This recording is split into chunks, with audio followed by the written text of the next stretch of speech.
जंगल में एक बड़ा पुराना हाउस था जिसे सभी लोग डरावना मानते थे। यह कहानी वहां के रहने वाले एक पुराने आदमी के बारे में है जिसका नाम था विक्रम। वह अकेले ही इस हाउस में रहता था। जंगल में जानवरों की गर्मी और आवाज के कारण लोग इस हाउस को छोड़ देते थे। विक्रम के पास केवल एक जिसका नाम था रामू। हर रात हाउस में कुछ अजीब घटनाएं होती थीं। विक्रम कभी कभी अपने नाम को बुलाते हुए सुनता था, लेकिन रामू ने भी अपने पुराने मालिक की आवाज, लेकिन वह भी डर गया था। एक दिन रामू ने निश्चित किया कि हाउस के रहस्य का पता लगाना होगा। रात को जब सभी सो रहे थे, वह धीरे धीरे हाउस के अंदर बढ़ा। अचानक वह एक छिद्र में गिर गया। छिद्र के अंदर उसने कुछ विचित्र चीजें देखी, जैसे कि पुरानी तस्वीरें और रुखे हुए कागजात।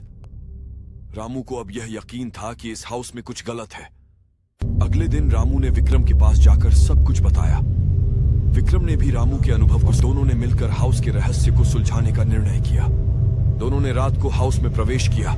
जीरो तैयार हो जाए, वे हाउस के हर कोने को जांचते हुए बढ़े।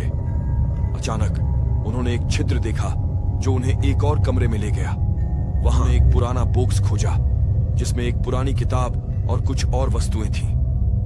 विक्रम ने किताब का दिलचस्प खोला और उसमें विचित्र चित्रों का संग्रह देखा।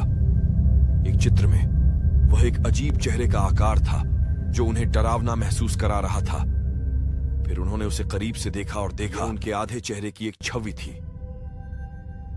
यह अजीब खोज उन्हें हैरान कर दी। उन्होंने और खोज की और उन्हें एक छुपा हुआ कमरा मिला। वहां उन्होंने एक पुरानी जिसमें एक पुरानी लेखक की डायरी और कुछ अन्य चीजें थीं। उन्होंने डायरी को खोला और पढ़ा। लेखक ने हाउस में कुछ रहस्यमय चीजों के बारे में लिखा था। विक्रम और रामू को एक और कमरे में अजीब आवाज सुनाई दी। उन्होंने धीरे से उस दिशा में बढ़ा और वहां वे एक पुरानी दीवार की देखा। संदूक को खोलने के बाद उन्होंने उसमें एक अजीब चीज देखी। वहां एक बड़ा खूनी हथियार, कुछ और रहस्यमय वस्तुएं थीं। विक्रम और रामू को यह हाउस कुछ अजीब है और उन्हें अब यहां से जल्दी निकलना चाहिए। उन्होंने वहां से चलते हुए और कुछ और चीजें ली ताकि वे इस हाउस के रहस्य को सुलझा सकें। यह घटना उनके दिमाग में हमेशा के लिए बस गई। विक्रम और रामू ने अब कभी उस हाउस के पास नहीं जाने का निर्णय किया और उन्होंने अपनी जिंदगी के नए रास्ते खोजे।